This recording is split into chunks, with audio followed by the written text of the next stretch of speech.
Hey everyone, I'm Amethescent, and today I will be continuing a tradition that I take part in every single year. What is this tradition, you may ask? Well, every year since I first started learning how to draw, I would redraw an art piece depicting an angel. Now, I use the word redraw loosely in this context because it's rare that I'm redrawing the exact same angel or the exact same piece. The only real requirement that I put on myself for this tradition is that the piece must include an angel. I do this in order to measure my progress from year to year. Now, I'm technically supposed to draw this piece on the last week of the year, but that obviously wasn't the case this year. Or I guess it would be last year, since this video is going up a few weeks after the new year has started. Nevertheless, it was never too important to get this done on time.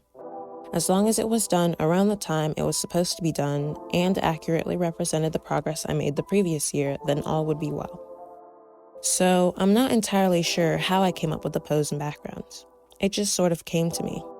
Sometimes ideas just pop into my head with no warning, and sometimes I have to actively search for them.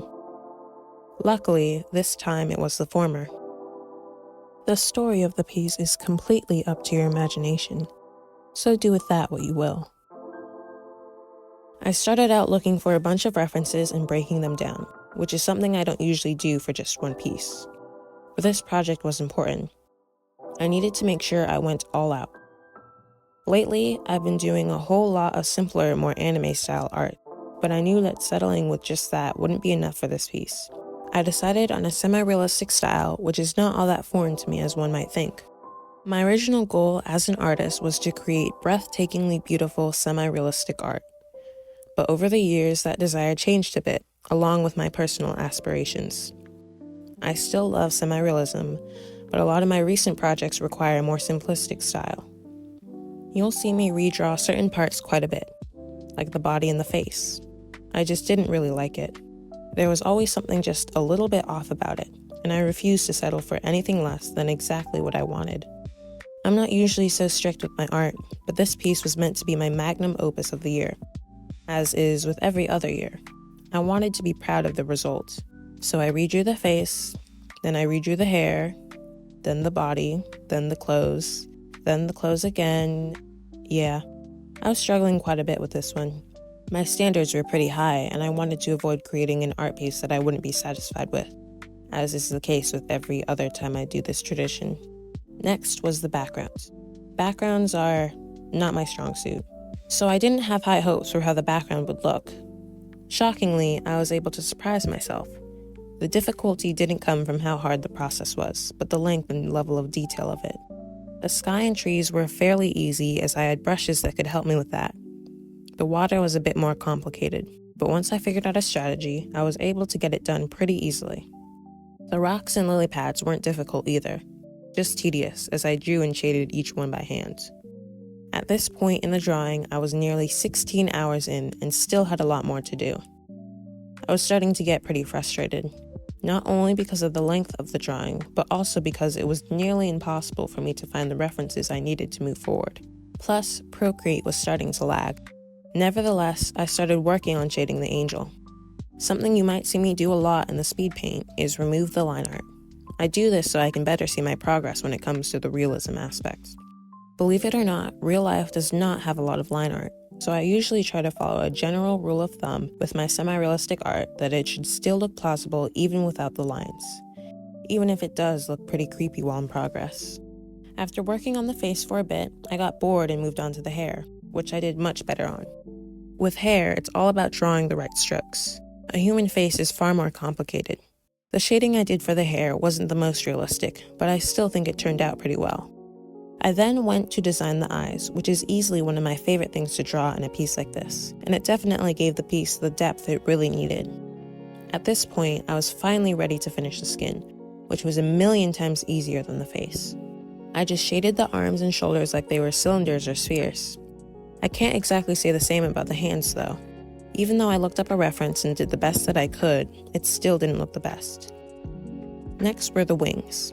In the past, I never really tried with the wings. I either thought that it would be too much work, or I didn't know how to properly render them. But not this time. After a little bit of research and trial and error, I settled on a shading style and set to work painstakingly shading every single feather. It was a long process that I think ultimately paid off in the end. Finally, I worked on the clothes, easily one of my least favorite parts of any piece, which is why I put it off until the very end. Out of all the semi-realism experience that I have the least amount of experience with clothing. And at this point in the drawing, at 21 hours in, I really just wanted to get the piece done. Nevertheless, I did try to the best of my ability to render it at least somewhat well. All things considered, I think it turned out pretty okay. And after all of that, I still had more to do, but at least I was almost done. After finishing off the lighting, I added the final touch, a gradient map. As you can see, the gradient really helps make the colors pop, and the piece itself looks truly amazing. So, here it is, the final piece. And here it is without the angel, because I worked far too hard on the background for no one to see it. Looking back on this piece, and the piece that came before it, it's fascinating to see how much I've improved over the years. And, believe it or not, for the past few years, I've really hated the angels that I've drawn. I always felt that they weren't good enough, or that they didn't really represent my art progress. I gave it my all and ended up with a piece that I'm happy with. It's far from perfect, of course. The lighting could have been executed better, the clothing could have been shaded more realistically, and the anatomy could use some work, but I'm still happy with it. Comparing this year's to last year's, I've definitely improved at backgrounds and anatomy. And unlike last year, I actually dared to challenge myself a bit with a semi-realistic style.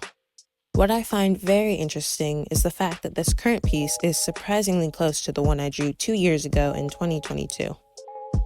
I didn't look at any of my previous pieces before drawing the most recent one, so I had completely forgotten what it had looked like. It's cool to see how much of my creativity has changed and how much of it has stayed the same. I mean, both take place on a lake at night with dark trees in the background, lilies on the water, and little floating lights. Even if I don't think I've improved that much over the past year, I've definitely improved a lot over the past 2 years. All in all, this is the longest I've ever spent on a singular piece of artwork, totaling around 22 hours. For reference, last year's piece took only 10 hours. So, do you think I've improved? Anyway, that's all I have for you today. Thank you so much for watching, and please consider liking and subscribing to see more of my content. Happy New Year and farewell.